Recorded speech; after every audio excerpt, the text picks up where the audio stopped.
Hello friends, जय श्री कृष्ण। मेरी channel में आपका स्वागत है।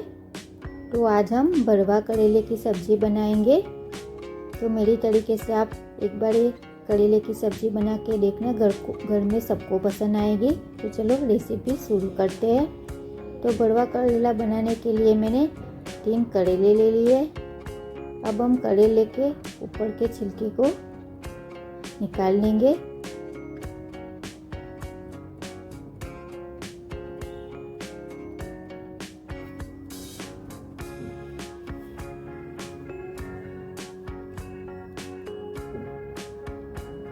तो मैंने ये करेले के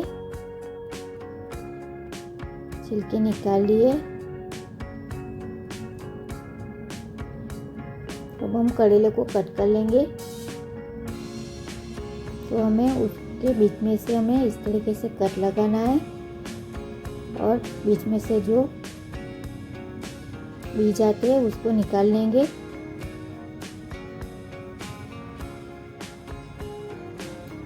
तो करेले में से जो बीज निकलेंगे वो सॉफ्ट हो गए तो हम उसका स्टफिंग में यूज़ करेंगे, और जो हार्ड निकलेंगे तो उसको हम फेंक देंगे। तो उसका यूज़ नहीं करना है। तो इसी तरीके से हम बीच में से बीज को निकाल लेंगे।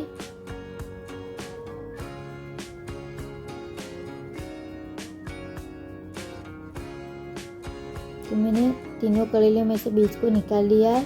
तो ये तीनों करेले में से बीज सारे सॉफ्ट निकले। तो अब हम उसको स्टफिंग में यूज़ करेंगे। अब हम इस करेले में थोड़ा सा नमक को छिड़केंगे और अच्छे से करेले के ऊपर मिला लेंगे और उसको 1 घंटे के लिए छोड़ देंगे। तब तक हम स्टफिंग की तैयारी करते हैं। तो मैंने एक पैन लिया है। अब हमें मूंगफली के दाने थोड़े से ले लेने हैं, उसको हमें भून लेने हैं।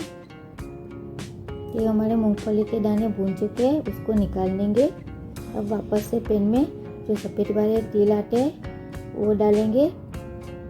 उसका भी हम थोड़ा 2-3 चम्मच इतना ही लेने हैं और उसको भी अच्छे से चटका लेंगे। ये हमारे तिल चटक चुके हैं तो उसको भी निकाल लेंगे। और पैन में अब थोड़ा सा तेल लेंगे और उसमें 2 चम्मच इतना बेसन यानी कि जो चने का आता है वो ले लेंगे और उसको भी अच्छी तरीके से हम भून लेंगे।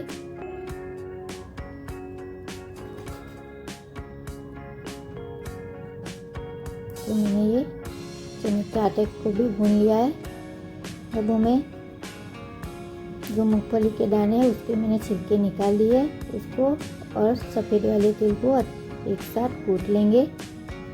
आप चाहे तो उसको मिक्सी जार में भी पीस सकते हो, लेकिन इसे कूटने से स्टफिंग बहुत अच्छे से रेडी होती है और खाने में बहुत ही टेस्टी लगती है। तो हमें इस तरीके से दरदरा ही कूटना है, ज़्यादा बारीक नहीं करना है। अब हमें जो करेला के बीज लिए थे उसको भी हम कूट लेंगे।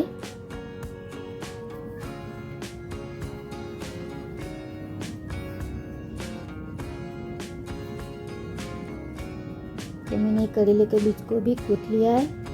अब हमें एक बाउल लेना है, उसमें करेले के बीज को हम डालेंगे और मूंगफली के दाने और सफ़ेद तिल को मैं कूटा था वो भी डाल देंगे और बेसन को भी डाल दिया है। अब हम उसमें 1 चम्मच जितना हरी मिर्च अदरक का पेस्ट डालेंगे, आधी चम्मच जितना हल्दी पाउडर डालेंगे, 1 चम्मच जितना धनिया जीरा पाउडर, 1 चम्मच जितना लाल मिर्च का पाउडर, आधी चम्मच जितना काश्मीरी लाल मिर्च का पाउडर, स्वाद अनुसार नमक और थोड़ा सा हरा धनिया डाला है।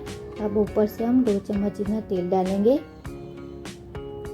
और हम 1 चम्मच जितना उसमें गुड़ मिलाएंगे। गुड़ आप अपने टेस्ट के अनुसार 1 से या 2 चम्मच मिला सकते हो। आपको ज़्यादा मीठा पसंद हो तो आप थोड़ा सा ज़्यादा मिलाएं। मैंने 1 ही चम्मच मिलाया। उससे क्या होगा, करेला की सब्ज़ी में थोड़ा सा कड़वा और थोड़ा सा मीठा ऐसा स्वाद आएगा जो खाने में बहुत ही टेस्टी लगता है। तो अब ये करेला से में पानी छूट गया है, तो इस तरीके से हम पानी को निकाल लेंगे और करेले को 2 बार धो लेंगे।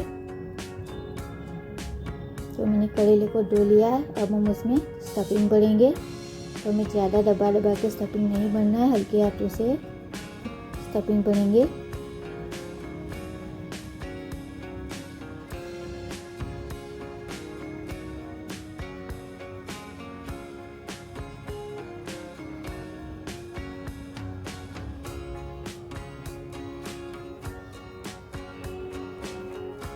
तो मैंने करेले में स्टफिंग भर लिया है।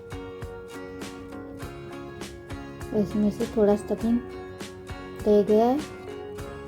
अब हम एक कुकर लेंगे। तो मैंने करेले कुकर में बनाए, आप चाहे तो फ्राई पैन में इसको फ्राई भी कर सकते हो। तो कुकर में 2 चम्मच में तेल डालेंगे और करेले को रख देंगे। तो जो स्टफिंग बची थी वो ऊपर से इस तरीके से डाल देंगे। जब हम उसमें पानी मिलाएंगे तो पानी हमें बहुत ज़्यादा नहीं मिलाना है, थोड़ा सा ही मिलाना है। और कुकर का ढक्कन लगा देंगे और 2 से 3 विसल आने तक उसको पका लेंगे। तो थोड़ी देर के बाद ढक्कन खोल के देख लेंगे। देखो करेले हमारे कितने अच्छे से पक चुके हैं। आपको मैं उसको तोड़ के भी दिखा रही हूँ। अच्छे से सॉफ्ट हो चुके हैं। अब हम उसको एक बाउल में निकाल लेंगे। देखो दिखने में भी कितने अच्छे लग रहे हैं। तो ये करेले आप रोटी या चावल के दाल चावल के साथ सर्व कर सकते हो और ऐसे भी खाने में बहुत अच्छे लगते हैं। तो मेरी ये रेसिपी आपको कैसी लगी प्लीज़ कमेंट करके बताइएगा और लाइक और सब्सक्राइब कीजिएगा। तब तक के लिए bye bye and thank you.